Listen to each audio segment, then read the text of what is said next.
Tonight's story is called The Sandcastle Prince.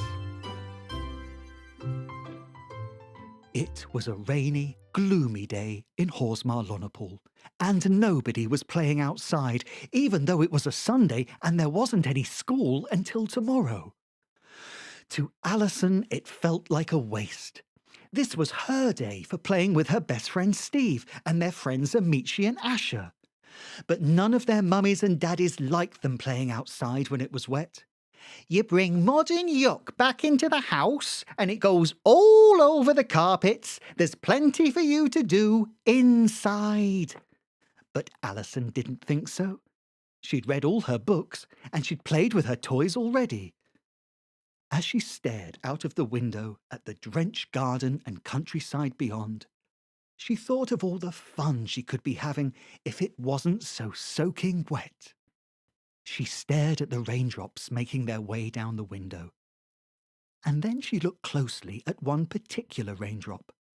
It wasn't moving downwards, but to the side, and then up a little bit.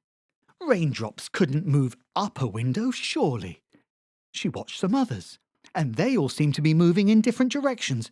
They seemed to be moving in groups. In fact, she counted 5 groups of raindrops, all moving in different patterns to the others. Now she was fascinated. This was weird. The 2 groups of raindrops in the middle seemed to be making circles.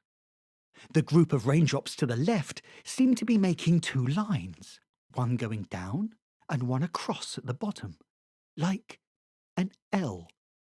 The group of raindrops to the right of the 2 circles seemed to be making 1 line down and 2 small lines off from the middle, almost like a K. As it rained harder on the windows, the raindrops began to look like lines of marching ants. And now she could see the first 4 groups were spelling out letters. The L, the 2 circles for O's, and the one on the right was a K. L-O-O-K. Look! It spelt look. The raindrops were telling her to look. But I told you there were 5 groups. What was the 5th group of raindrops doing? Well, beneath the 4 letters that spelt look, another group seemed to be making, well, it wasn't a letter. It had 1 long line, and then at the end there were 2 short lines either side. It was an arrow. Look, it said, and then an arrow. Alison looked through the glass at where the end of the arrow was pointing. It was straight at her sandpit. And not only that, as she stared out into the grey, wet garden, she saw that there was a patch of sunlight right in the middle of her sandpit, as if it had been beamed down from space. Look, the raindrops were saying, look at your sandpit. Alison raced down the stairs to the back door, grabbing her boots and raincoat. You're not going out in this sort of weather, said her daddy. But I'm wearing my raincoat and my rain boots. What else are they for? Said Alison. And her daddy didn't really know what to say. She was right after all. Alison ran over the lawn to her sandpit. And what she saw made her gasp. Whilst the rain battered down all around her, the middle of her sandpit looked not only dry, but bright and sunny. She carefully stepped onto the dry sand and bent down to touch it. It wasn't just a bit dry, it was completely dry, even deep down, and it was warm. It was like the sand on the beach on a summer's holiday. Alison sat down on the welcoming yellow sand and took off her coat. She felt the warm sun on her face, but above her were only grey clouds, and all around her the rain still fell. It was as if she was in a force field. But it was then that an even more extraordinary thing began to happen. Around her, the sand began to move and swirl, rising up and forming blocks and shapes. Alison sat very still and watched. And soon a magnificent castle was forming, with battlements and turrets, a large door at the front, and a drawbridge over a deep moat that went all the way around. It was perfect, and as she looked closer, she saw a small boy walk out of one of the turrets and stand facing her. He wasn't made of sand. He wore a smart blue tunic and a tiny golden crown. "Who are you?" asked Alison. "My name is Prince Shoreline," said the boy. And looking closer, Alison saw that he did look very much like a prince. "I was worried," continued the prince, "that nobody would come out and play in the rain." "Well, no one will," replied Alison, "except for me. You see, this is the only place in the whole town where it's warm and sunny. It's like magic."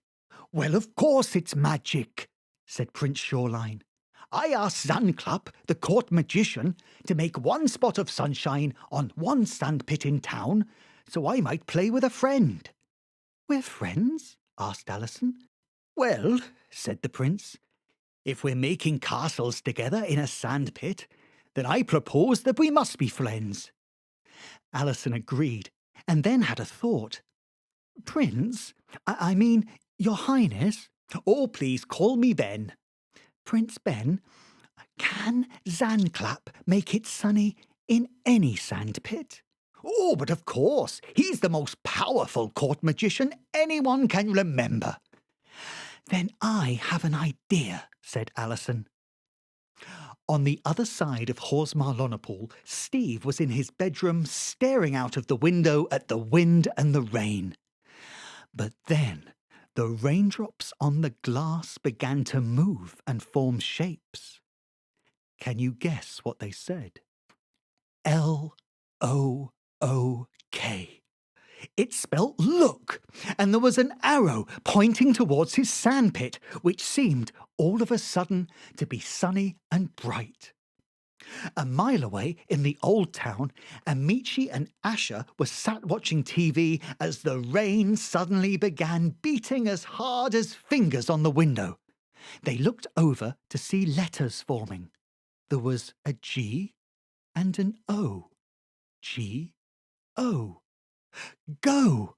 And a long, mysterious arrow underneath. Steve ran outside and straight for the sandpit.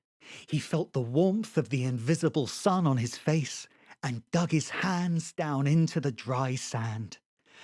It was a miracle.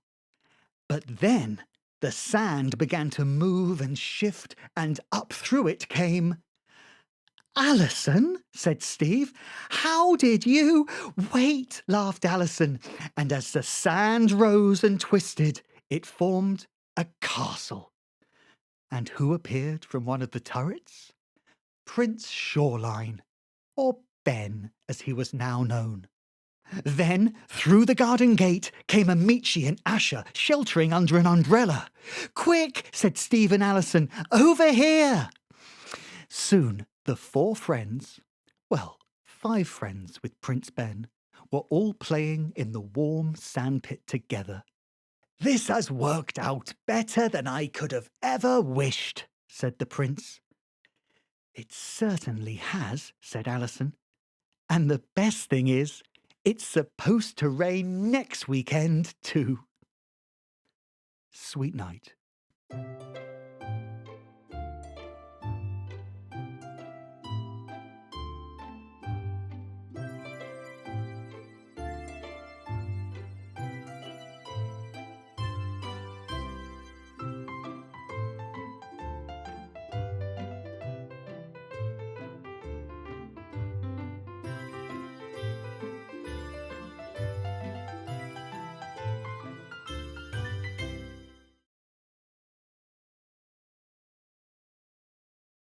Where's Nennis gone?